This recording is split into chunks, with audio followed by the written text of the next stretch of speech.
बिल्लाहि मिनश्शैतानिर्रजीम बिस्मिल्लाहिर्रहमानिर्रहीम अल्लाहुम्मा सल्लि अला मुहम्मद व आले मुहम्मद। मोमिनीन कराम, एक सवाल पूछा जाता है कि क्या सिगरेट पीना जायज़ है या नहीं, नस्वार रखना जायज़ है या नहीं। नस्वार जो मुंह में रखी जाती है उसको मुख्तलिफ नाम होंगे, लेकिन ज़्यादा मशहूर नस्वार है। उसे बीड़ा भी कहा जाता है मुख्तलिफ जगहों पे, लेकिन अगर वो मुख्तलिफ हैं तो उनका हुक्म क्या है। अगर वो नशा आवर है, नशा देते हैं तो जायज़ नहीं है। जिस्मानी ज़रर है उससे तो भी जायज़ नहीं है। जिस्मानी बहुत ज़्यादा ज़रर है तो उसको भी इस्तेमाल करना जायज़ नहीं है।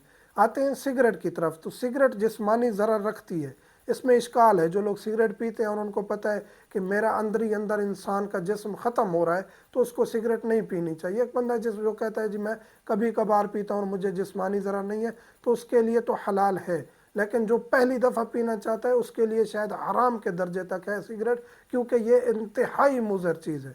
सिगरेट इंतहाई मुज़र चीज़ है। जो लोग पी रहे हैं और आदी हो गए और उनको जिस्मानी ज़्यादा ज़रर नहीं है तो उनके लिए अलग बात है। लेकिन जो पहली दफ़ा पीना चाहता है या जो ज़्यादा पीता है और उसके लिए जिस्मानी ज़रर है और बलीग ज़रर है, यानी ज़्यादा ज़रर है डॉक्टर कहते हैं, तो उसके लिए सिगरेट पीना जायज़ नहीं है। ये एक ऐसा फसाद है माशरे में जो हर घर में है तकरीबन।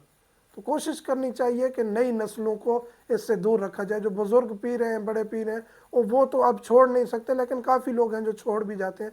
तो नई नस्लों को इससे रोकना चाहिए। ये कोई ऐसा अमल नहीं है जो करना चाहिए या इससे पर्सनैलिटी बनती है या इससे ठाठ बाट बनती है। ये इंतहाई मुज़र और इंतहाई ख़तरनाक चीज़ है जिससे रोकना चाहिए। जो पीते हैं वो ख़ुद रोक रहे होते हैं और बाज़ औक़ात वो रो रहे होते हैं कि ये हम किस चीज़ में आ गए।